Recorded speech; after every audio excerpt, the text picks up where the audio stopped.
प्यारे बच्चों नमस्कार। मैथ की क्लास में आपका स्वागत है। तो लास्ट टाइम हमारा चैप्टर 3 कंप्लीट हुआ था लाइन इंटीग्रल का। अब हम नेक्स्ट चैप्टर की ओर बढ़ रहे हैं। तो हमारा नेक्स्ट चैप्टर है इंटीग्रल थ्योरम। ठीक है, इंटीग्रल थ्योरम चैप्टर में है क्या? चैप्टर का नाम है इंटीग्रल थ्योरम। तो बच्चों इसमें हमें लाइन इंटीग्रल जैसे हमने टॉपिक कंप्लीट किया था, तो ऐसे ही हमें इंटीग्रल थ्योरम ये चैप्टर है, इसमें हमें 3 टॉपिक्स करने हैं। 3 टॉपिक्स जो कहाँ यूज होंगे और क्या उनका मतलब है, तो उसके बारे में भी हमें पढ़ना है और वो क्या है। ठीक है, तो 3 थ्योरम आएगी इसमें मैन, और 3 थ्योरम के बेस पे ही हमारे क्वेश्चन होंगे। तो वो 3 थ्योरम क्या होगी मैं लिख देता हूं। नंबर 1 गाज डाइवर्जेंस, गाज थ्योरम।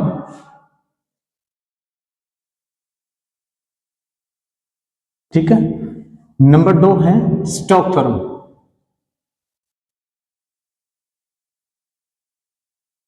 नंबर 3 है ग्रीन। इन 3 टॉपिक्स पे ही बात होगी भी। ठीक है, इन 3 टॉपिक्स के एग्जाम्पल और इनकी यूटिलिटी एप्लीकेशन हमने पढ़नी है, कहाँ यूज होगी ये।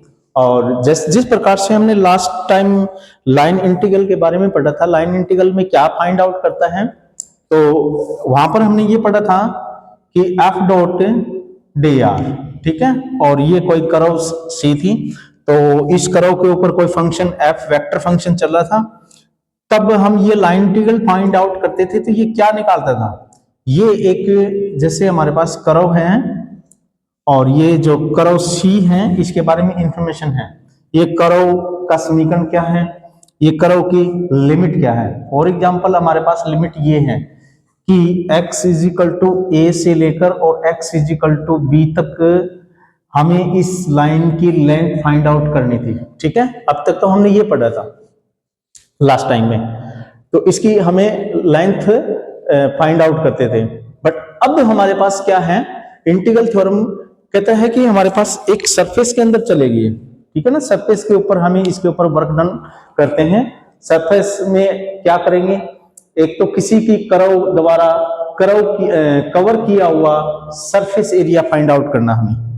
ठीक है, और दूसरा क्या होगा, उस कर्व के ऊपर जैसे हमारे पास कोई कर्व है, क्लोज कर्व है, इस कर्व को जैसे ही हम 3D के अंदर से इनको उबारते हैं तो वहां पर ये एक सॉलिड स्टेट बन जाती है, और इस सॉलिड का हमें क्या निकालना है, वॉल्यूम निकालना है। ठीक है, तो ये इन थ्योरम के अंदर बात करेगा। सबसे पहले है गाड डाइवर्जेंस थ्योरम। तो गाड डाइवर्जेंस क्या बताएगी हमें, किसी भी स्मॉल कर्व द्वारा घिरे हुए का हमें एरिया फाइंड करेंगे और फिर उसके ऊपर हमें टोटल कर्व का एरिया निकालेंगे। हम बड़ा रूप कितना भी कर सकते हैं, तो उसका एरिया निकालेंगे। सबसे पहले हमें छोटे से एरिया पे काम करना शुरू करेंगे और फिर जितना भी हमें निकालना है फिर उसकी लिमिट हमें रखेंगे। ठीक है, उसके बाद में जैसे ये गाड डाइवर्जेंस यही करेंगे, उसके बाद में आती है स्टोक्स थ्योरम। स्टोक्स थ्योरम क्या करेगी, स्टोक्स थ्योरम ये करेगी जिस प्रकार से ये हमने एक क्लोज कर्व ली है, इस क्लोज कर्व को हमें लेंथ बढ़ानी है, मतलब यानी इसके ऊपर कर्व एक और डालेंगे, एक और डालेंगे, तो ये एक सॉलिड स्टेट बन जाएगी। ठीक है, जैसे फिर एग्जांपल मैं ये लेता हूं कि हमारे पास एक रिंग है। ठीक है, ये रिंग है, इस रिंग के ऊपर एक रिंग और रखूंगा, फिर तीसरा, फिर चौथा, तो ये उभर के आएगी, तो ये क्या बनेगी, एक बेलनाकार आकृति सी उभर जाएगी, और इस बेलनाकार आकृति का हमें वॉल्यूम फाइंड आउट करेंगे।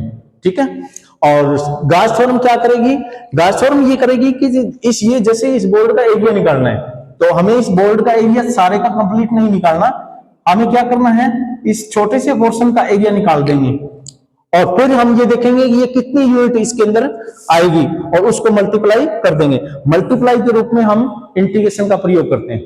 ठीक है, मल्टीप्लाई की जगह हम क्या करते हैं, इंटीग्रेशन। इंटीग्रेशन होता है क्या, समेशन होता है। समेशन मतलब इन छोटे छोटे टुकड़ों को हमें ऐड कर देंगे। ठीक है, तो ऐड करेंगे तो ये क्या हो जाएगा, इसका कंप्लीट एरिया निकल जाएगा। तो ये ऐसा हम करते क्यों? अभी इस सारे बोर्ड का एरिया निकाल ही दो, नहीं, कई बार क्या है कि सिचुएशन ऐसी होती है कि एरिया हमारे पास बहुत बड़ा होता है, तो उसका एरिया निकालना बहुत मुश्किल होता है। तो उसके लिए हम क्या करते हैं, एक छोटी सी यूनिट का एरिया निकाल लेते हैं, और उस यूनिट को हमें कितनी लेंथ तक बढ़ाना है और उस लेंथ के अंदर कितनी यूनिट समा जाती हैं, तो उसके अनुसार हम क्या करेंगे, उस यूनिट को हम मल्टीप्लाई कर देंगे, और ये मल्टीप्लाई करेंगे तो ये कंप्लीट एरिया निकल जाएगा।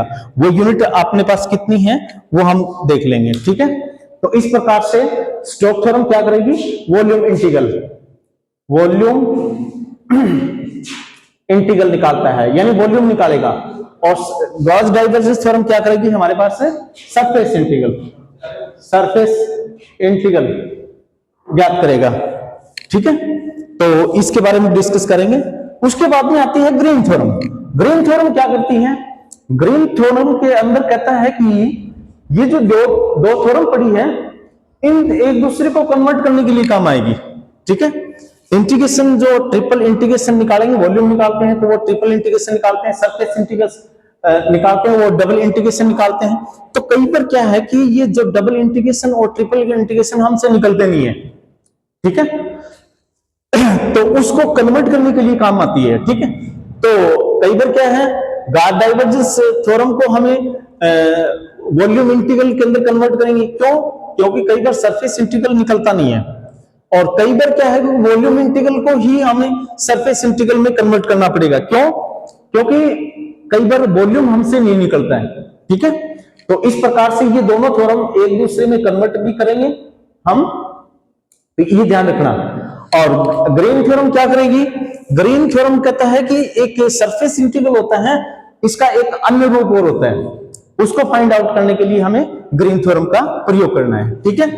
तो हमें इनका प्रूफ अपने जो सिलेबस है उसके अंदर ये इसका प्रूफ नहीं है, तो हम इनके डायरेक्ट फार्मूले यूज करेंगे, और वो मैं बता दूंगा कि कैसे निकालते हैं, कैसे हम इसको कन्वर्ट करते हैं, ठीक है। तो इन तीनों थ्योरमों के हम स्टेटमेंट करेंगे, और स्टेटमेंट परीक्षा के अंदर आती है, जरूर मिलेगी आपको कि define Gauss divergence theorem, define Stokes theorem, define green theorem. तो ये भी स्टेटमेंट आपने याद रखनी है, और ये भी हमें पता होना चाहिए कि गॉस डाइवर्जेंस थ्योरम क्या काम आती है, और स्टोक्स थ्योरम क्या काम आती है, और ग्रीन थ्योरम क्या काम आती है, कहां लागू होती है, ठीक है। चलो देखिएगा, सबसे पहले हमें ग्रीन थ्योरम के बारे में गॉस डाइवर्जेंस थ्योरम के बारे में हमें करना है, और उससे पहले हमें एक दो डेफिनेशन पढ़नी है, और जो परीक्षा में पूछी जाती है, और वो क्या है। सबसे पहले डेफिनेशन हमारे पास आती है, इसके अंदर ये यूज होगी सरफेस इंटीग्रल,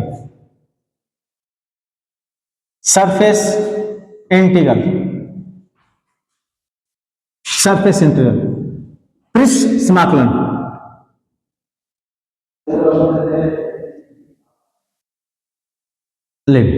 इसके बारे में पढ़ना है।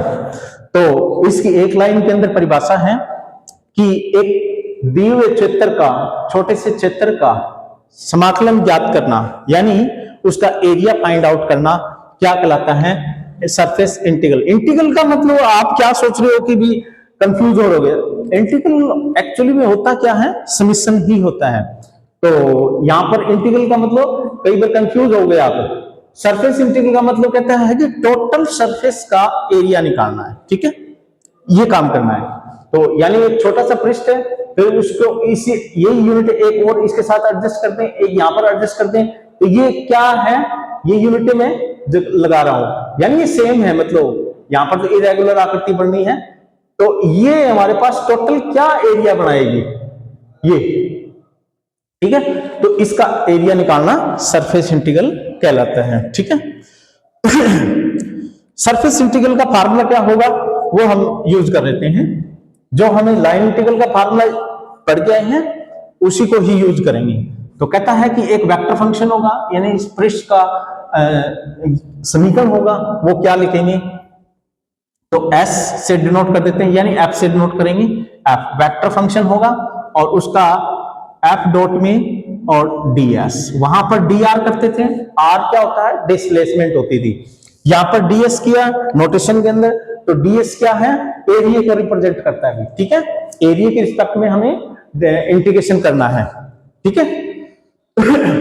उसके बाद में कहता है कि यहां पर वेक्टर का पोर्शन पढ़ रहे हैं, तो यानी ये ds किस में कन्वर्ट हो जाता है, ds क्या है, एक मैग्नीट्यूड है। अभी थोड़ा सा मैं इसके बारे में बता देता हूं, ds एक मैग्नीट्यूड है और इसका वेक्टर बनाएंगे तो वो ds वेक्टर लिखे जाएगा, ठीक है। इसके बीच में और इसके बीच में क्या रिलेशन है, ये क्या है, इसका मापांक है, ठीक है, मैग्नीट्यूड है, तो इसके बीच में क्या रिलेशन है, तो हम जानते हैं क्या कि वेक्टर ds अपॉन में ds वो हमारे पास क्या होता है, n यूनिट यानी इकाई वेक्टर के बराबर होता है। यानी जो सरफेस होता है ना उसके ऊपर हमें इसका जो स्पर्श होता है ना उसके ऊपर लंबवत एक जो वेक्टर खींचा जाता है और वो यूनिट हो उसको हम रिप्रेजेंट करते हैं, ठीक है। तो ds वेक्टर किसके बराबर हो जाएगा भाई, इसको यहां पर ले आएंगे n कैप और सॉरी एंड ds, यानी ये पहले वेक्टर था, क्यों, क्योंकि हमें पता है डॉट लगाई है तो ये भी वेक्टर है और ये भी वेक्टर है, ठीक है। तो हमें क्या चाहिए, ds वेक्टर चाहिए, ds वेक्टर किसके बराबर होगा, ds को यहां पर ले आए तो n कैप ds यानी ds वेक्टर, ठीक है भी, और इसको हम यहां पे पुट कर देंगे, तो यानी ये किसके बराबर हो जाएगा, f वेक्टर डॉट में n कैप और ds, ठीक है भी। तो ये हमारे पास सरफेस इंटीग्रल का फार्मूला हो गया है, ठीक है। इसकी लिमिट होगी भी आपको, ठीक है, ds है तो हमें पता एरिया है तो यहां पर हमें पता है कि दो लिमिट होनी चाहिए, दो लिमिट है तो डबल इंटीग्रेशन, ठीक है ना भाई, सीधी सी बात है। एरिया है तो हमें पता है कि वो एक xy धरातल के अंदर मान लेते हैं, तो x की लिमिट भी चाहिएगी और y की लिमिट भी चाहिएगी, ठीक है। तो उसके अंदर दोनों ही चीजें हैं, तो यहां पर मैं थोड़ा सा लिख देता हूं, ds क्या हो सकता है, क्या हो सकता है, ds dx dy हो सकता है, dy dz हो सकता है, dz dx हो सकता है, ठीक है। वो सिचुएशन पे डिपेंड करती है कि वो धरातल जो है, जो वेक्टर फंक्शन है वो किस धरातल के अंदर है, ठीक है। जैसे एक्स वाई प्लेन के अंदर है तो एक्स वाई प्लेन के अंदर है तो dx और dy आएगा, और अगर जो वाई जेड प्लेन के अंदर है तो dy dz लिखा जाएगा, और अगर वो zx प्लेन में है तो dz और dx लिखा जाएगा, ठीक है। तो वो सिचुएशन के अनुसार ds की वैल्यू हमें रखते रहेंगे, जिस धरातल के अंदर है, जिस धरातल का हमें एरिया फाइंड आउट करना है उसके अकॉर्डिंग हम रखते जाएंगे। हाँ, रहेंगे एक साथ में दो, और दो चर के रिस्पेक्ट में ही इंटीग्रेशन रहेगा, दो चर, यह नहीं है कि तीनों रहेंगे, वो वॉल्यूम इंटीग्रल के अंदर आएगा, तो ये हमें रखना है यहाँ पर। तो अभी हमें ये नहीं पता है कि ये जो फंक्शन है वो किस धरातल के अंदर है। फंक्शन अगर एक्स वाई धरातल के अंदर है तो ds की जगह मैं क्या लिखूंगा, dx इंटू में dy, ठीक है। अगर ये जो फंक्शन है yz धरातल के अंदर है तो dy और dz रखूंगा, ठीक है। तो इस प्रकार से हमें ज्ञात करेंगे, और अब हमें पता है कि इसको सरफेस इंटीग्रल को फाइंड आउट करना है तो हमें पता है एन कैप की जरूरत चाहिएगी। एन कैप का मतलब क्या होता है, जो ये धरातल होता है उसके लंबवत उसकी दिशा क्या है, यूनिट इकाई उसके ऊपर, ठीक है। तो ये कई बार नहीं मिलेगा, कई बार हम नहीं निकाल सकते, तो इसको निकालना पड़ेगा। हमें क्या करेंगे, उस धरातल का हम ग्रेड निकाल देंगे तो उसका लंबवत मिलेगा, हमें उसका लंब मिल जाएगा, और अगर उसको यूनिट वेक्टर बनाना है तो उस वेक्टर को बटे में उसके मापांक से डिवाइड कर देंगे तो वो एन कैप मिल जाएगा। बट कई बार क्या है कि ये जो वेक्टर होता है, ये जो धरातल होता है, इसका हमें लंबवत वेक्टर मिलना मुश्किल हो जाता है। कई बार दिया होता है तो हम इसको डायरेक्ट फार्मूले को यूज कर लेंगे, और अगर नहीं दिया होता है तो हम क्या करेंगे, इस क्वेश्चन को हमें कन्वर्ट करेंगे, और इस क्वेश्चन को जब कन्वर्ट करेंगे, यानी ये जो सरफेस इंटीग्रल जो फार्मूला है इसको हमें किसी और फार्मूले में कन्वर्ट करेंगे, तब हमारे पास गॉस डाइवर्जेंस थ्योरम आ जाता है। डाइवर्जेंस नाम क्यों पड़ा, क्योंकि ये डाइवर्जेंस में कन्वर्ट हो जाएगा, यानी आपने डाइवर्जेंस निकालना है, आपने ये एन कैप वगैरह नहीं फाइंड आउट करना फिर, ठीक है। यानी ये जो टोटल इंटीग्रेट के अंदर जो पड़ा है, इंटीग्रल के अंदर जो टोटल मैटर पड़ा है, उसको हम डाइवर्जेंस में कन्वर्ट कर देंगे, ठीक है ना, इसलिए इसका नाम गाज डाइवर्जेंस, और किसने दिया था, गाज ने दिया था, डाइवर्जेंस का यूज करते हुए, और गाज ने दिया था, तो इसलिए इसका नाम क्या पड़ गया, गाज डाइवर्जेंस थ्योरम। ठीक है, तो वो फार्मूला लिखते हैं हम, वो क्या फार्मूला है देखते हैं ध्यान से। फार्मूला क्या आता है, गाज डाइवर्जेंस थ्योरम, गाज डाइवर्जेंस थ्योरम देखते हैं। क्या लिखा था मैंने यहां पर, एफ डॉट में डीएस लिखा था, और इसका सरफेस इंटीग्रल निकालते थे, तो मैंने एन कैप में नहीं कन्वर्ट किया। यानी कई बार क्या होता है कि एन कैप अगर आपसे निकल जाता है तो इसको मैं क्या लिख सकता हूं, एफ डॉट में एन कैप डीएस, यहां पर वेक्टर वाला डीएस नहीं रहेगा, अब ये बन जाएगा। ठीक है, कई बार ये एन नहीं मिलता तो ये किस में कन्वर्ट हो जाता है, इसको, तो यानी इस चीज को अपन एक काम करते हैं, इसका दूसरा रूप देखते हैं जिसको हम बोलते हैं कार्तीय रूप, कार्तीय रूप। ठीक है, तो कार्तीय रूप,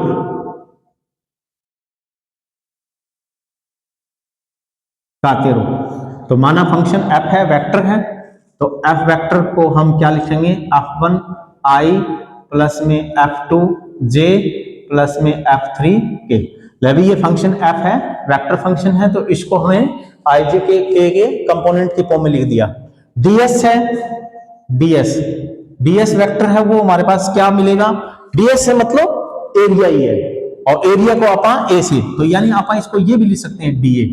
ठीक है, dA, क्योंकि ds है कोई बात नहीं, एरिया है, क्योंकि एरिया को आप मोस्टली एरिया से a से लिखते हैं, तो dA, और इसके भी कंपोनेंट बना दो, तो यानी a1 i प्लस में a2 j प्लस में a3 और ये k एरिया है भैया, a1 एरिया मतलब a1 a2 a3 जैसे जैसे वेक्टर के डायरेक्शन में चलते रहेंगे उनके अकॉर्डिंग इनके वेक्टर एरिया निकलते जाएंगे। ठीक है, चलो अब f डॉट में ds क्या बन जाएगा, इंटीग्रेशन f डॉट में ds वेक्टर क्या बनेगा, यानी कि डॉट प्रोडक्ट करवाओ, dot product f1 dA, f1 dA plus में f2 dA, इसका अलग अलग कर दो कोई बात नहीं, और f3 डॉट करवा रहे हैं क्योंकि ये वेक्टर में डॉट आई खत्म हो जाएगा डॉट। ठीक है, f3 dA, और ये हमारे पास इंटीग्रेशन कर देंगे। ठीक है, अब ये dA क्या है, मैं अभी बताया था, यानी ये ds ही है, और ds क्या होता है, सिचुएशन के अनुसार ds यानी dA वो किसके बराबर होता है, या तो dx dy होगा, या dy dz होगा, या dz या dx होगा। तो आपने पता है कि हमें तीनों ही डायरेक्शन के अंदर बात करेंगे, तो पहली डायरेक्शन के अंदर dA की जगह मैं dx dy लिख दूंगा, दूसरे में dy dz लिख दूंगा, और ये इस प्रकार से करते रहेंगे। ठीक है, तो यानी थोड़ा सा याद रखने के लिए ये फर्स्ट फंक्शन f1 है, इसमें x को मौजूद नहीं करेंगे। ठीक है, तो ये किसके बराबर, dA किसके बराबर होगा, x मौजूद नहीं होगा, तो ये कैंसिल कर दो और ये कैंसिल, dy dz कर देंगे। ठीक है, तो f1 dy dz प्लस में f2 dz dx integration plus में, यानी dA की वैल्यू रख रहा हूं, यही तो मैंने लिखा था। ठीक है, इसी प्रकार f3 dx dy, और ये इंटीग्रेशन कर देंगे, और ये हमारे पास f डॉट में ds इंटीग्रेशन निकल गया, और इसी को हम बोल देते हैं सरफेस इंटीग्रल। ये सरफेस इंटीग्रल फार्मूला बन चुका है। ठीक है, अब इसका प्रयोग करेंगे, और हमें पता है कि सरफेस इंटीग्रल है, तो हमें पता है कि दो दो चरों की लिमिट है, तो यानी ये जो सिंगल इंटीग्रेशन नहीं है, ये डबल इंटीग्रेशन ही है। ठीक है ना, तो ये डबल इंटीग्रेशन है, अभी एक साथ में डबल इंटीग्रेशन, तो ये सरफेस है, तो डबल इंटीग्रेशन, वॉल्यूम इंटीग्रल है तो ट्रिपल इंटीग्रेशन का प्रयोग करेंगे, यानी एक फलन का 3 बार इंटीग्रेशन करना, बस सरफेस इंटीग्रल है तो एक का 2 बार इंटीग्रेशन करना, और हमें लास्ट टाइम में पढ़े थे लाइन इंटीग्रल है तो एक ही बार इंटीग्रेशन करना। ठीक है, तो इस प्रकार से ये फार्मूला बन जाता है। यहां पर हमें किसकी लिमिट मिलेगी, y और z की लिमिट मिलेगी, एक में y की डाल देंगे और एक में z की लिमिट डाल देंगे। ये इसमें लिमिट किसकी, z और x की, एक में z की डाल देंगे और एक में x की लिमिट डाल देंगे। ठीक है, यानी और उसके बाद में पहले किसके रिस्पेक्ट में, y के रिस्पेक्ट में इंटीग्रेशन है तो y की लिमिट डाल देंगे, z के रिस्पेक्ट में फिर z यहाँ पर लिमिट डाल देंगे। तो वो हम अकॉर्डिंग टू जो एक टॉपिक्स है डबल इंटीग्रेशन और ट्रिपल, ये भी हमें पढ़ना है, तो वहां से हम थोड़ा सा पता कर लेंगे कि किसका पहले करना, किसके रिस्पेक्ट में सबसे पहले करना है। तो जो लिमिट आपको गिवन है पहले उसके रिस्पेक्ट में हमें इंटीग्रेशन कर देंगे, ठीक है। तो इस प्रकार से हमारे पास है ये क्या बन जाएगा, गॉस डाइवर्जेंस थ्योरम कंप्लीट हो गई है। और इसको हम अब एप्लीकेट करेंगे कि किसी क्वेश्चन के अंदर लगा के देखेंगे और कैसे फाइंड आउट करते हैं। देखिए एग्जांपल देखते हैं आप, और इसको हम थोड़ा सा और मॉडिफाई कर देते हैं गॉस डाइवर्जेंस थ्योरम को। डाइवर्जेंस क्यों बोला था, ये कार्तीय रूप होगा, और इसका डाइवर्जेंस रूप में ये डाइवर्जेंस क्यों बोला था वो थोड़ा सा मैं ये कह देता हूं कि एफ डॉट में ds, एफ डॉट में ds और किसके बराबर होता है, ये तो कार्तीय रूप है इसका, ये इसका कार्तीय रूप है, ठीक है। और गॉस डाइवर्जेंस थ्योरम, डाइवर्जेंस तो आया ही नहीं है, तो ये कहता है कि आप एक काम करो, इसका इंटीग्रेशन निकाल दो और एफ डॉट में dv कर दो भाई, ठीक है, एफ डॉट में dv करो। और कहता है कि आप तीनों ही चरों के सापेक्ष में इसको फाइंड आउट कर दो, ठीक है।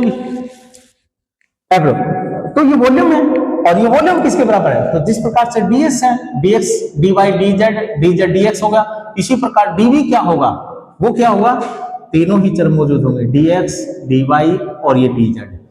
जो भी कई बार क्या है कि क्वेश्चन के अंदर तीनों की लिमिट दी हुई होती है, ठीक है, बट हमें क्वेश्चन क्या निकालने हैं, गॉस डाइवर्जेंस का निकालने हैं। तो यानी ये रूप यानी ये रूप, इसमें तो हमें पता है दो ही चरों की लिमिट यूज होगी, दो ही चरों की लिमिट यूज होगी, दी हुई तीनों है, तो तीसरी लिमिट का क्या करोगे, तो अपन क्या करना होता है इसको कन्वर्ट करना होता है, और वो कन्वर्टन पार्ट की डाइवर्जेंस कहलाता है, और वो ये बन जाएगा एफ डॉट में, ओ सॉरी मैंने ये गलत लिखा है, डाइवर्जेंस ऑफ ए एफ और ये dv है तो dx y dz होगा, तो यानी तीनों लिमिट चाहिए, तो यानी ये ट्रिपल इंटीग्रेशन में कन्वर्ट हो जाता है अभी, और ये हमारा गॉस डाइवर्जेंस थ्योरम हो गई है, ठीक है।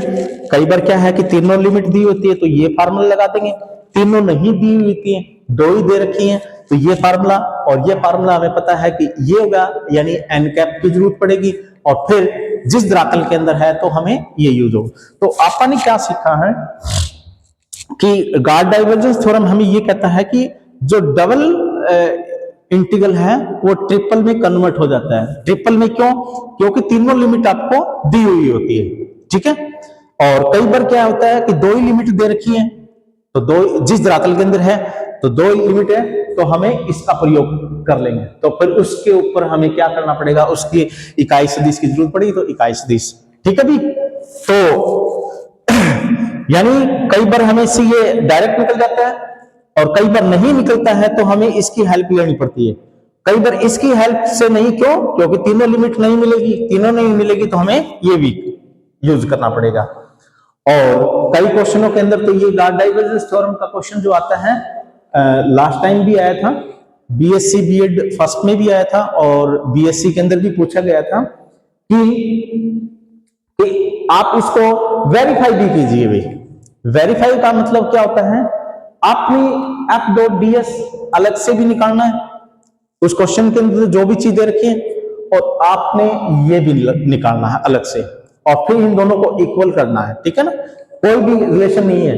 अब तो हमें पता है कि सरफेस इंटीग्रल निकालना है तो इसकी हेल्प ले सकता हूं, ये हमसे नहीं निकलता, क्यों, क्योंकि यहां पर लिमिट किसकी मिलेगी, s की मिलेगी, यानी सरफेस के बारे में बताएगा x y या y z या z x, यहां पर तीनों लिमिट है, यानी b लिख देंगे यहां पर। और लाइन इंटीग्रल निकालते थे तो s की जगह पर c करो सॉरी, ठीक है। तो हम लिमिट के अनुसार काम करेंगे, तीनों लिमिट दे रखी है तो हम इस फार्मूले का यूज कर लेंगे, दो ही लिमिट दे रखी है तो इसका यूज कर लेंगे, ठीक है।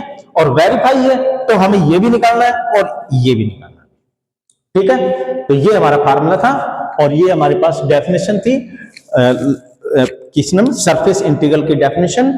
और गॉस डाइवर्जेंस की डेफिनेशन और स्टेटमेंट आपने याद रखना है, ठीक है। अब इसके एक दो क्वेश्चन करके देखते हैं और फिर देखते हैं कि ये फार्मूला हम कैसे कैसे लगाने हैं। देखिए क्वेश्चन क्या है, इवेल्युएट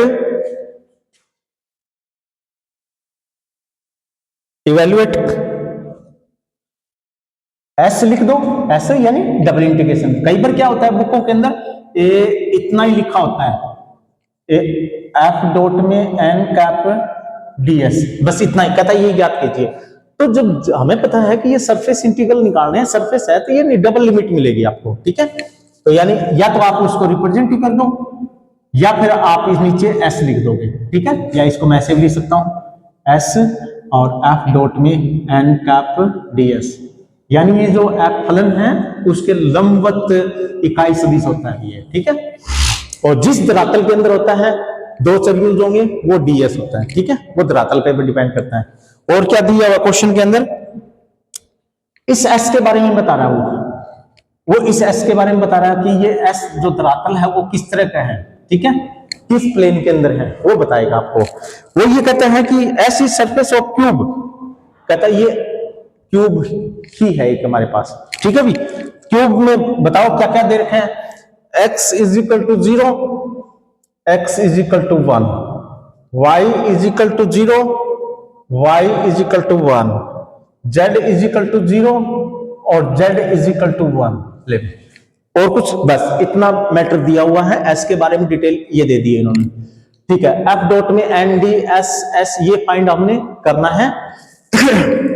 तो ये निकालेंगे तो भाई देखो ध्यान से, हम लिमिट के ऊपर आते हैं। सबसे पहले फंक्शन क्या दिया हुआ है, एफ के बारे में भी बताएगा वो, एफ तो और लिख देते हैं, दिया हुआ है जहां एफ भी तो दिया हुआ है, वेक्टर फंक्शन भी तो मिलेगा आपको, for x Z I minus में वाई स्क्वायर जे प्लस में वाई जेड और ये के, वेक्टर फंक्शन भी तो दिया हुआ मिलेगा।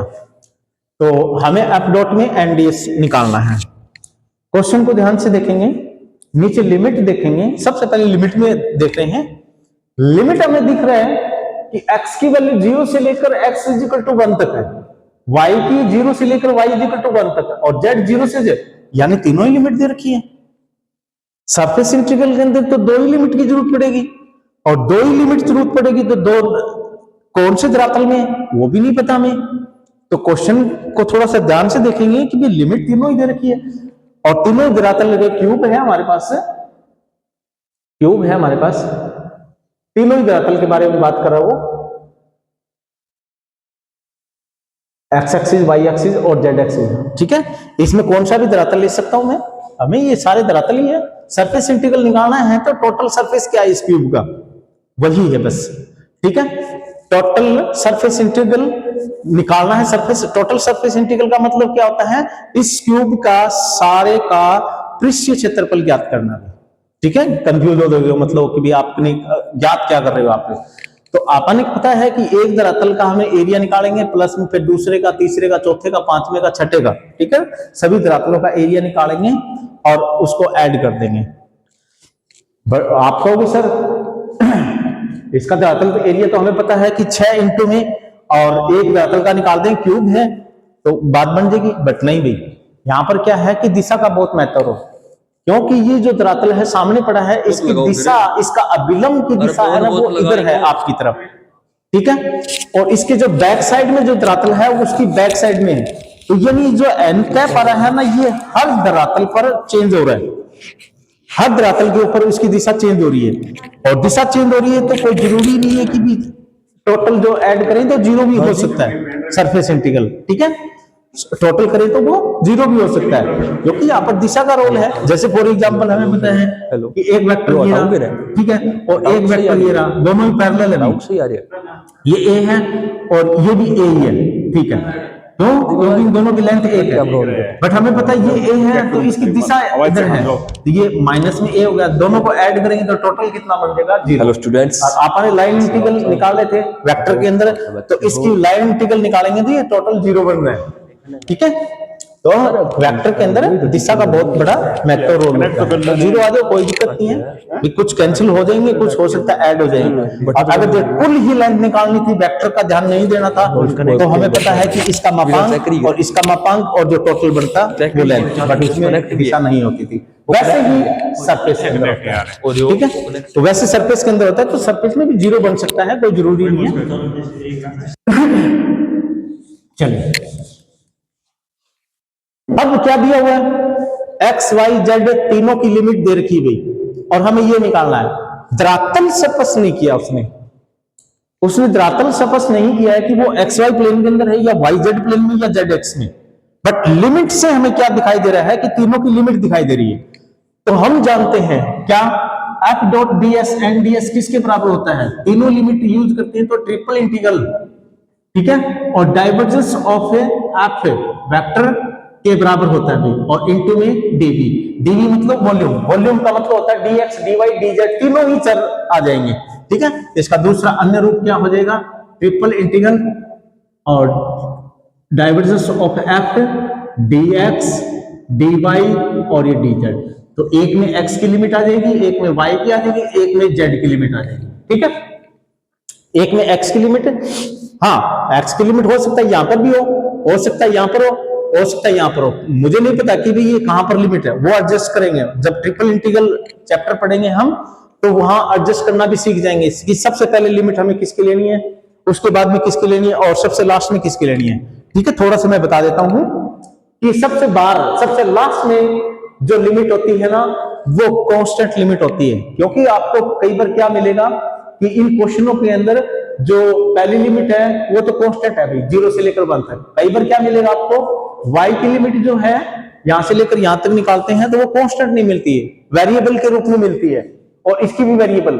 तो इन वेरिएबल वालों की सबसे पहले करनी है, अंदर करनी है, यानी यहां पर लिखनी होती है वेरिएबल वालों की, और सबसे लास्ट में किसकी लिखनी होती है, कांस्टेंट की लिमिट लिखनी होती है, ठीक है। ये विशेष ध्यान रखना है।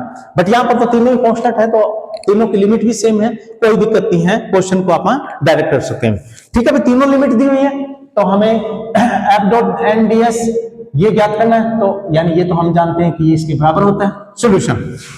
सॉल्यूशन तो वी नो दैट, हम जानते हैं, वी नो दैट क्या कि ये एफ डॉट में N cap D S find out करना था, और एस के बारे में भी बता रखा है, जो ये धरातल है हमारे, इतनी धरातल है बट हमें पता तीनों लिमिट दी हुई है, तो हम इसको कन्वर्ट करके ट्रिपल इंटीग्रल में कन्वर्ट कर सकते हैं, और वो क्या होता है, डाइवर्जेंस ऑफ एफ और डीवी, डीवी यानी डीएक्स डीवाई और डीजेड के बराबर होता है, ठीक है। तो हमें ये ज्ञात कर लेते हैं डाइवर्जेंस ऑफ एफ। नाउ अब डाइवर्जेंस ऑफ एफ, तो प्यारे बच्चों आपको डाइवर्जेंस निकालना, यानी सेकंड चैप्टर के अंदर डाइवर्जेंस निकालना सीखा होगा।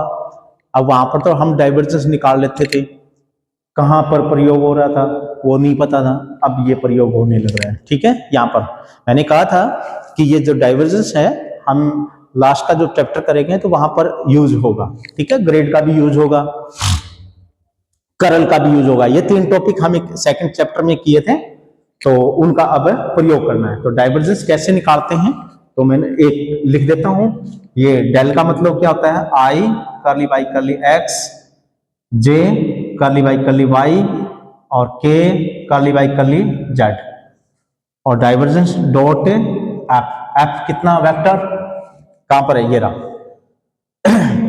4xz i माइनस में वाई स्क्वायर जे प्लस में वाई जेड और ये के, ठीक है।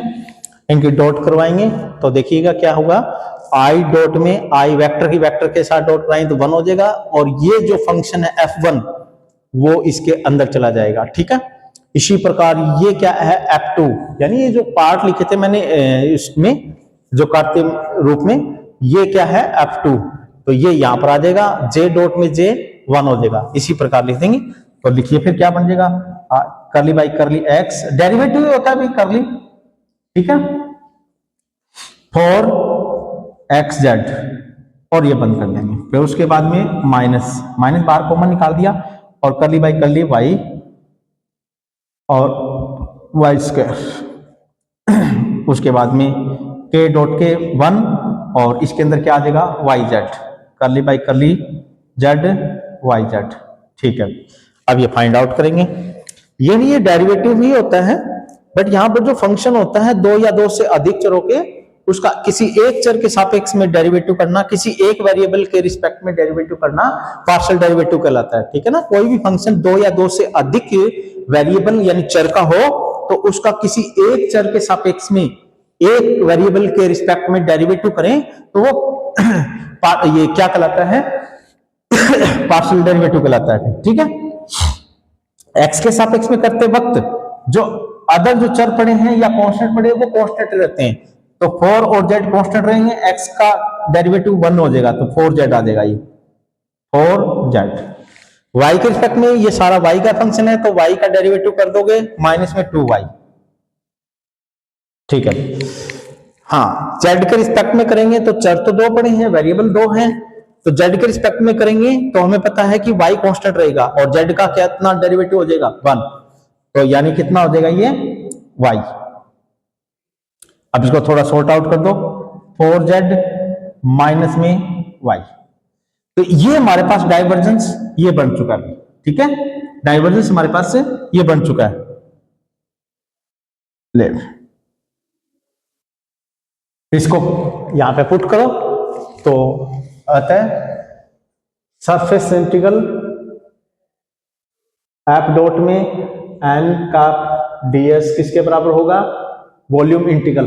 ठीक है, वॉल्यूम इंटीग्रल, तो यानी ट्रिपल इंटीग्रेशन कर देते हैं और इसकी जगह क्या रखना है हमने 4z माइनस में y, 4z माइनस में y, और उसके बाद में dv की जगह मैंने पहले बताया था dx dy dz, dx dy और ये dz। ठीक है, अब कहता है सर यहां पर किसकी लिमिट रखूं, किसकी लिखूं, यहां पर देखिए भाई, यहां पर लिमिट सभी की सेम है, 0 से 1 है, 0 से 1, तो हमें पता भी नहीं लगेगा। तो आप कैसे भी कर सकते हो, पहले x के रिस्पेक्ट में कर दो, फिर y के रिस्पेक्ट में, फिर z के रिस्पेक्ट में कर सकते हो, कोई दिक्कत नहीं है। ठीक है, चल तो लिमिट भी क्या दे रखी है 0 से लेकर 1 तक, x की मान लेते हैं, x है पहले x के सापेक्ष में कर देंगे, ये कितना है y की लिमिट है 1 है और z की लिमिट भी 0 से लेकर 1 तक है।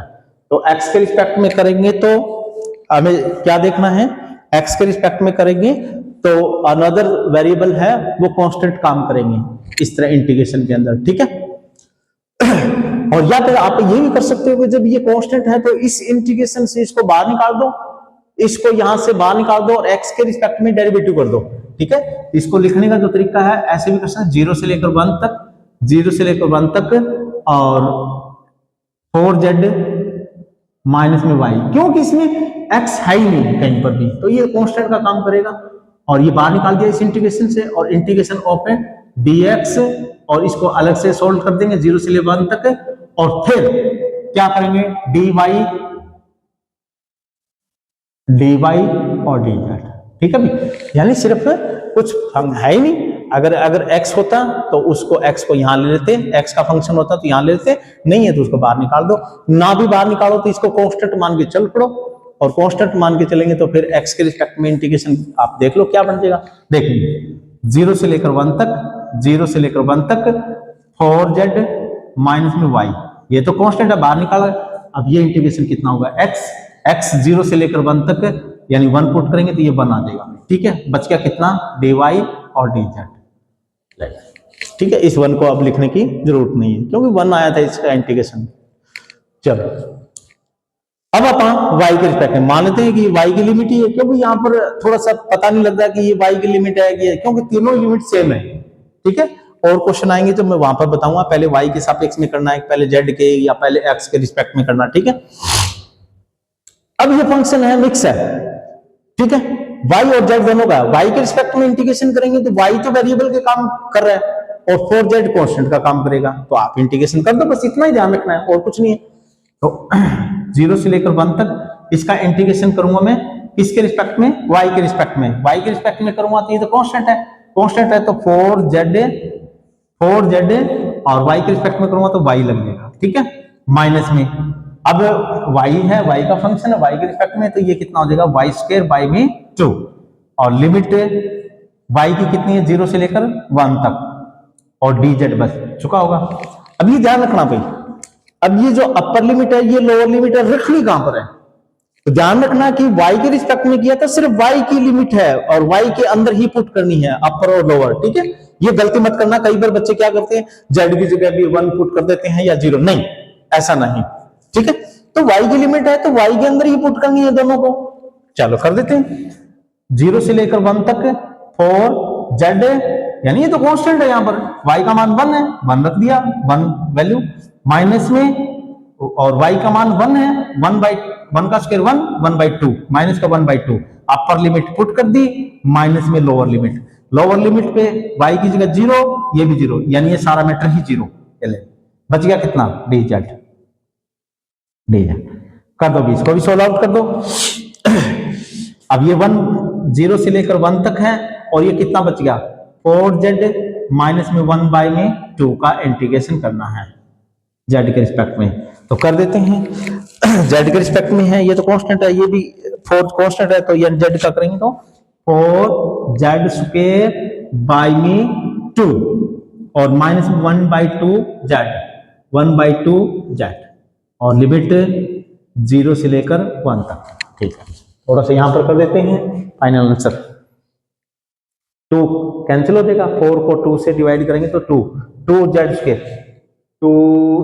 स्क्वायर माइनस में 1/2z, और लिमिट 0 से लेकर 1 तक, 1 पुट कीजिए 2 आ जाएगा, माइनस में 1 पुट कीजिए 1/2, और उसके बाद में माइनस में 0 पुट करेंगे, दोनों ही 0, ये कितना होगा 4 माइनस में 1/2, यानी 3/2 यूनिट, स्क्वायर यूनिट, ठीक है। एरिया भाई, एरिया फाइंड आउट किया हमने उस धरातल का, तो स्क्वायर यूनिट लग जाएगा। अगर लाइन इंटीग्रल निकालते थे, लाइन की लेंथ निकालते थे यूनिट, और अगर वॉल्यूम इंटीग्रल आगे निकालेंगे, मतलब वॉल्यूम निकालेंगे किसी भी ऑब्जेक्ट का, तो वह यूनिट क्यूब लगा देंगे, ठीक है।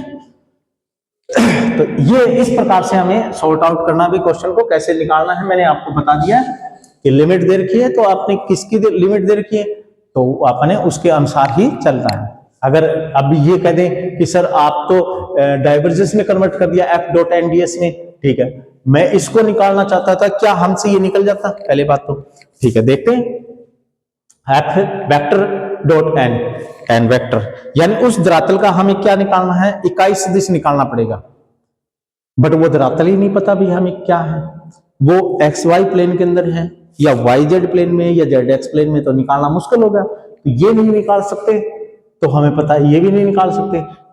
इस प्रकार से हमें ये जो सरफेस इंटीग्रल है, ठीक है ना, तो ये नहीं निकाल सकते थे। तो यानी कई बार हमें क्वेश्चन को किसी अनदर फार्मूले में कन्वर्ट करना पड़ता है, क्योंकि सुविधा के अनुसार हमें उसमें कन्वर्ट करना पड़ जाता है क्वेश्चन को, ठीक है। और देखते हैं एक दो क्वेश्चन, तो तुम्हें थोड़ा सा विश्वास हो जाएगा कि भी कई बार सिचुएशन ये भी करके देखेंगे, कई बार ये भी निकालना है, लेफ्ट भी राइट भी वेरीफाई करने के लिए, ठीक है, तो फिर हमें एन कैप निकालना ही पड़ेगा।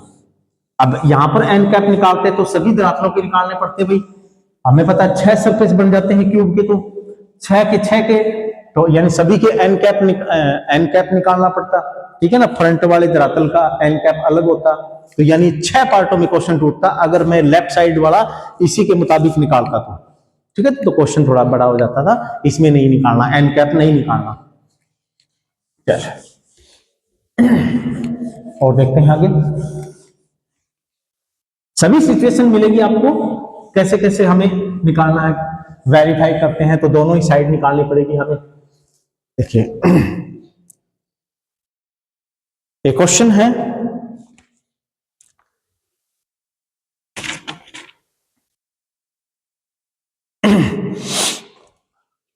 क्वेश्चन क्या है, S X D Y D Z plus में Y D Z D X plus में Z D X D Y, ये फाइंड आउट करो और सिद्ध कीजिए कि 4 पाई a क्यूब के बराबर होता है, ठीक है। ये हमें फाइंड आउट करना भी, और ये सिद्ध करना कि इसके बराबर होता है। और क्या दिया है, एस के बारे में बताएगा, एस सरफेस इंटीग्रल होता है, सरफेस इंटीग्रल है तो डबल इंटीग्रेशन होता है, दोनों ही चीज लिख दी है इन्होंने, ठीक है। एस किस सरफेस, सरफेस क्या था उसका, आपने जो ये सरफेस इंटीग्रल निकालना वो सरफेस क्या था उसके बारे में बता रहा है। वो ये बता रहा है कि वो सरफेस एक गोला है, स्फीयर है, यानी एक्स स्क्वायर वाई स्क्वायर और ये z square is equal to a square, ये गोला दिया हुआ है अभी हमारे पास, ठीक है। इस गोले का सरफेस एरिया निकालना है हमें। तो वैसे तो हमें पता है इस गोले का सरफेस एरिया डायरेक्ट फार्मूले से निकाल लेते हैं, हम जानते हैं, ठीक है। 4/3 पाई आर स्क्वायर ये बनता था वहां पर, और आर की वैल्यू हमें पता है कि ए है, ठीक है, वहां पर निकालते हैं। बट इसने एक स्पेशल नाम दिया है, क्या, बाय यूजिंग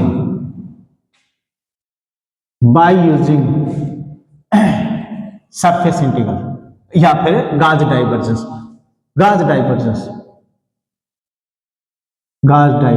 इसने स्पेशल नाम दिया है। वैसे तो हमें पता है कि वन लाइनर क्वेश्चन है, ये तो वन लाइनर क्वेश्चन है कि इसका सरफेस एरिया निकालना। सरफेस एरिया हमें पता है कि ये तो गोला है ही, गोला है, गोले का सरफेस 4/3 पाई आर स्क्वायर, वो तो हमें पता ही है, और आर क्या है, रेडियस हमें दिख गया, तो ये तो हम निकाल ही सकते थे, ठीक है ना। बट इन्होंने स्पेशल नाम दिया बाय यूजिंग गार्ड डाइवर्जेंस। तो गार्ड डाइवर्जेंस यूज करते हैं, तो गार्ड डाइवर्जेंस का फार्मूला क्या होता है, तो वो ये होता है एफ डॉट में एन कैप ds, और इसको इसमें भी कन्वर्ट कर सकते हैं, ट्रिपल इंटीग्रल में, वॉल्यूम इंटीग्रल में भी कन्वर्ट कर सकते हैं, डाइवर्जेंस ऑफ है, और एफ dv मतलब dx dy dz। कहता है कि ये चीज इसमें कन्वर्ट कर सकते हैं, ठीक है, ये चीज इसमें कन्वर्ट कर सकते हैं, तो डाइवर्जेंस का यूज तो तभी होगा ना जब ये चीज ये हो, ठीक है। बट क्वेश्चन को ध्यान से देखें, क्वेश्चन क्या ये है डाइवर्जेंस में, तो इसको इसमें तो तब कन्वर्ट करूंगा ना जब ये क्वेश्चन इस टाइप का हुआ, यानी ये जो क्वेश्चन है वो इस टाइप का हुआ, ठीक है। तो देखेंगे ध्यान से, ये देखिएगा ध्यान से, क्या है ये, वास्तव में एफ डॉट में एनडीएससी है, ये ध्यान से देखोगे एफ डॉट में एनडीएससी है। इसका अन्य रूप क्या होता है, अन्य रूप है एफ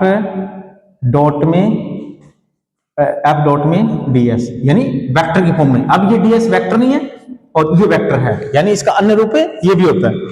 क्या ये वास्तव में यही है, ds क्या होता है, ये ds dx dy dz dx, ठीक है ना।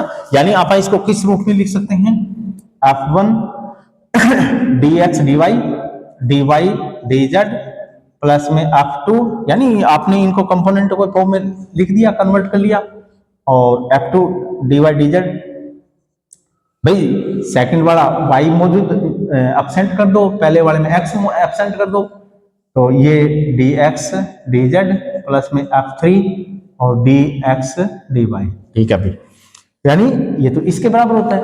तो क्या ये क्वेश्चन ध्यान से देखें कि भी इसके तीन रूप दिखाई दे रहे हैं, ये कार्तीय रूप है, ये तीन रूप इस क्वेश्चन को कहता है डाइवर्जेंस का यूज करते हुए। तो देख लेते हैं कि रिजम्बल करवाते हैं कि ये रूप है ना, ये है कि ये है कि ये है। अगर ये तीनों रूपों में कोई एक है तब तो इनको तीनों रूपों को इसमें कन्वर्ट कर सकता हूं, ठीक है, क्योंकि डाइवर्जेंस का यूज करना है, डाइवर्जेंस निकालना ही है इस क्वेश्चन में, आपने डाइवर्जेंस निकालना ही है, ठीक है। तो देख लेते हैं, या फिर डाइवर्जेंस अपन नहीं भी निकालें तो हमें डाइवर्जेंस का फार्मूला यूज करना है आपने, ठीक है। ये डाइवर्जेंस का फार्मूला यूज करना है, चाहे आप लेफ्ट साइड निकालो चाहे आप राइट साइड निकालो, ठीक है, जो आपकी मर्जी है, बट उन्होंने तो कहा डाइवर्जेंस यूज करना है, ठीक है। देख लेते हैं, कोई बात नहीं, चलो क्वेश्चन को उठाते हैं, फिर सॉल्यूशन अभी शुरू ही नहीं हुआ, हमने क्वेश्चन का एनालाइज करके छोड़ दिया, ठीक है ना। तो सॉल्यूशन क्या करेंगे, सबसे पहले एफ देखते हैं, क्या इस क्वेश्चन में एफ है, क्या ये एफ डॉट में ds है, क्या ये एफ डॉट में एन कैप ds है, क्या बोला मैं, एफ वेक्टर डॉट में ds वेक्टर है क्या ये, या फिर ये एफ डॉट में एन ds मतलब dx dy dz dz dx, ठीक है ना, विदाउट वेक्टर है क्या, ठीक है। इन दोनों में से पहले देखते हैं ये क्या रूप दिखाई दे रहा है। तो फ्रॉम वन से क्या दिखाई दे रहा है देखते हैं, डबल इंटीग्रेशन, यानी इन दोनों में कोई रूप देखेंगे। यहां पर देखो एस ना लिखे ना तो आप ये भी लिख सकते हो, कोई दिक्कत नहीं है, ठीक है। यानी सरफेस इंटीग्रल है, डबल इंटीग्रेशन ही है, ठीक है। तो यानी इन्होंने पहले लिखा कि एस के बारे में, धरातल के बारे में बता गया। ये देखिए भाई ध्यान से देखेंगे तो इसको लिखने का तरीका क्या होगा, एक्स आई वाई जे और जेड के और डॉट में d Y D z i, d Y D z i plus में d Z D x j, मैं अपनी तरफ से लिख रहा हूं, इसको तोड़ के लिख रहा हूं, और डी एक्स डी वाई और ये के। मैं इसको इस तरह लिख दिया अभी, क्या ये वास्तव में ये और ये सेम है? हाँ है, क्यों, इन दोनों वेक्टरों की डॉट डॉट करवाएंगे तो यही मिलेगा। ठीक है बात। यहां पर ये क्या है, ये चीज ध्यान से देखेंगे, ये है क्या हमारे पास, इसको थोड़ा ध्यान से देखेंगे। ये एफ है मान लेते हैं इसको, और ये क्या मतलब डीएस वेक्टर मान लेते हैं, क्योंकि डीएस वेक्टर, डीएस को हम वेक्टर की फॉर्म में लिखेंगे तो उसके कंपोनेंट लिखेंगे तो वो इसी रूप में लिखे जाएंगे, ठीक है। तो ये हमारे पास क्या है, एफ डॉट में डीएस ही है, ये भी डीएस वेक्टर है और ये एफ वेक्टर है, यानी ये तो ये रूप है, यानी ये जो क्वेश्चन दे रखा था वो ये रूप है। और इस क्वेश्चन को आप क्या लिख सकते हो, यानी इस तरह लिख सकते हो, या फिर इसको आप देखो ये और ये एक है, मैं इसको आगे लिख देता हूं, एफ डॉट में डीएस वेक्टर और ये देखो, यानी ये तो ये रूप है और ये तो एफ डॉट डी एनडीएस के बराबर भी है और डाइवर्जेंस वाले के बराबर भी है, ठीक है। बट डाइवर्जेंस का यूज करना है, डाइवर्जेंस का यूज है तो यानी ये चीज डायरेक्ट इसके बराबर आ गई है, ठीक है। तो अतः ये हमें थोड़ा सा ध्यान से देखना पड़ेगा, उसके बाद में कुछ भी नहीं है। तो अतः सरफेस इंटीग्रल एफ डॉट में डीएस वेक्टर है, दोनों किसके बराबर हो गए, ट्रिपल इंटीग्रल और डाइवर्जेंस ऑफ एफ और डीएक्स डीवाई और ये डीजेड, ठीक है। तो यानी आपने डाइवर्जेंस निकालना पड़ेगा उस फंक्शन का, एफ क्या था, ये रहा, ठीक है। यहां पर लिख भी देता हूं मैं वो वेयर, जहां, क्योंकि ये भी तो पता होना चाहिए, जहां एफ वेक्टर किसके बराबर है, एक्स आई वाई जे और ये जेड के, ठीक है। और ये हमारे पास किसके बराबर है, डीएस के बराबर, ये लिखने की जरूरत नहीं है, ठीक है। चलो, क्योंकि हमें पता है कि ये हमें यूज ही नहीं कर रही, ये वाला यूज नहीं करेगी, क्योंकि इसका शॉर्ट रूप डीएस है और डीएस वाले को हमने इसमें कन्वर्ट किया वॉल्यूम वाले में। तो now divergence of F, divergence निकालते हैं तो I curly by curly X, J curly curly Y, K curly by curly Z dot में और एफ वेक्टर कितना है, एक्स आई वाई जे और ये जेड के, ठीक है। ले आओ इनको, इस सभी को इसके अंदर डाल दो, आई डॉट आई 1, एक्स को यहाँ पे डालो, जे डॉट जे 1, और ये रियल पार्ट है, रियल के साथ लिखे जाएंगे, और वाई यहाँ पे लिखेंगे। तो कर्ली एक्स अपोन में कर्ली एक्स, कर्ली वाई यहाँ पर जाएगा, वाई कर्ली वाई और कर्ली जेड, ये 1 ही होगा, एक्स के रिस्पेक्ट में डेरिवेटिव 1 प्लस में 1 यानी 3। डाइवर्जेंस हमारा कितना आ गया, 3 आ गया अभी। तो आपने यहां पर 3 पुट कर देना है। तो दिस इंप्लाइज 3 डीवी भी लिख सकते हो, एक बार तो डीवी लिख दो, लास्ट में जब इनका डीएक्स डीवाई डीजेड यूज करो तब इसको ओपन कर सकते हो, नहीं तो डीवी लिख सकते हो, बट अब तो हम इनका यूज ही करेंगे। डीवी लिख दो, कोई बात नहीं। 3 कांस्टेंट अभी इंटीग्रेशन से बाहर निकाल दो, 3 इंटीग्रेशन और डीवी, ठीक है। अब ये हमें याद करना है। अब थोड़ी सी बात आई भी, इंटीग्रेशन हमने पढ़ रखे हैं और उस इंटीग्रेशन के अंदर हम क्या पढ़ के आए थे, जब यहाँ पर कोई फंक्शन है ही नहीं, v के रिस्पेक्ट में कर रहे थे, यहाँ पर कोई फंक्शन है ही नहीं, तो हम क्या करेंगे इसका इंटीग्रेशन, यानी इसका मतलब हमें क्या निकालना है, इस v का ट्रिपल इंटीग्रल निकालना है इस वॉल्यूम का, तो यानी हमें पता है ये डेरिवेटिव इंटीग्रेशन खत्म होते रहेंगे, 3 बार करने हैं, तो ये 3 बार ही डेरिवेटिव है इसका मतलब, ठीक है ना। dv क्या है, 3 बार ही है, या फिर इसको dv को आप ये लिख सकते हो, भाई क्यों कंफ्यूज हो रहे हो, dx dy dz, ठीक है, इस तरह लिख सकते हो। फिर 3 और ये क्या है, 2 इंटीग्रेशन रख देंगे, क्योंकि लिमिट नहीं दे रखी भाई इस सरफेस की, इस सरफेस की लिमिट कहां से लेकर कहां तक है वो भी हमें परेशानी हो रही है, ठीक है। तो देख लेते हैं, क्योंकि इसमें लिमिट की जरूरत नहीं पड़ेगी, फंक्शन है ही नहीं है, फंक्शन है ही नहीं है, फंक्शन नहीं है तो हमें लिमिट की जरूरत नहीं पड़ रही है, ठीक है। यहां पर ये इंटीग्रेशन dx dy और ये dz, इसको और इसको हम इकट्ठा लिख देते हैं, ठीक है। तो देखिए भाई क्या आ जाएगा, इसका करेंगे तो डेरिवेटिव इंटीग्रेशन x आ जाएगा, x, इसी प्रकार फिर y आ जाएगा, अगले का z आ गया, 3x y और ये z, तीनों x y z, या फिर इसको शॉर्ट रूप में ये भी लिख सकते हो, एक्चुअली में ये क्या है, 3 और ट्रिपल इंटीग्रेशन और ये dv था ना, ये 3 बार इंटीग्रेशन करना b का x y z, यानी ये एक्चुअली में 3d² d³ भी है वैसे, ठीक है ना, 3 बार, क्यों, क्योंकि dx dy d 3 बार हो गया, dx dy dz, ठीक है। तो यानी 3 बार इंटीग्रेशन कैंसिल हो जाएंगे, तो यानी ये कितना बचेगा, 3v, ठीक है। तो यानी ये वॉल्यूम है वो 3v के बराबर, जहां पर v क्या है, वॉल्यूम है, वहां पर जहां v क्या है, उस जो हमारे पास सॉलिड कोई ऑब्जेक्ट है उसका वॉल्यूम है, ठीक है, v इज आयतन, ठीक है। तो इस प्रकार से ये क्वेश्चन फाइंड आउट हो गया, हमें लिमिट की जरूरत नहीं पड़ी, कुछ क्वेश्चनों में लिमिट की जरूरत नहीं पड़ती है, डायरेक्ट हमें पता है कि फंक्शन है ही नहीं, तो ये नहीं, वॉल्यूम ही होता है और कुछ नहीं होता, यानी वो जो भी धरातल है उसका वॉल्यूम है, ठीक है। और वॉल्यूम हमें पता भी होता है, ठीक है, वॉल्यूम हमें पता है, गोले का आयतन कितना होता है, यानी इस गोले का आयतन कितना होता है, 4/3, also we know that volume किसके बराबर, यानी इस वॉल्यूम जानते हैं तो जिसका रेडियस इतना है तो बस वॉल्यूम पाई आर की जगह कितना है, a की क्यूब, बस ये रख दो यहां पर, सारी v की 4/3 पाई a की क्यूब, 3 से 3 कैंसिल होगा, 4 पाई a क्यूब, ये हमारा फाइनल आंसर होगा, ठीक है।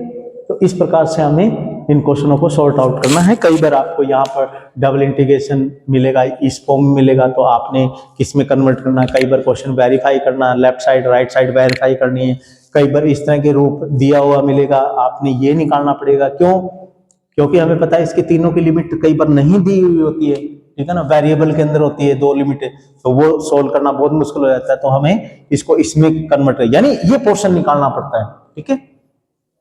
तो वो सिचुएशन पे डिपेंड करेगा। चलो देखिए अगला,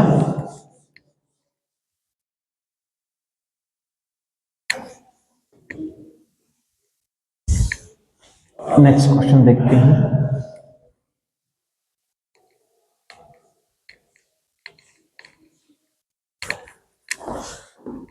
चलो नेक्स्ट क्वेश्चन थोड़ा सा बड़ा है भाई, हम नेक्स्ट क्लास में देखते हैं, तो आगे 1-2 पॉइंट और होंगे, 1-2 क्वेश्चन और होंगे, तो ये क्योंकि ये वीडियो ज्यादा लंबी चली जाएगी, फिर थोड़ा सी हमें परेशानी होगी देखने में, कई बार क्या होता है कि बच्चे भी देखते देखते बोर हो जाते हैं, तो हम वीडियो को ज्यादा लंबी नहीं करेंगे। तो आप एक काम करना, ये 2 क्वेश्चन सॉल्व करना, और इस जैसे जो क्वेश्चन होंगे तो आप उनको सॉर्ट आउट करना, ठीक है। तो नेक्स्ट क्वेश्चन हम नेक्स्ट क्लास में करेंगे, ठीक है, ओके, थैंक यू।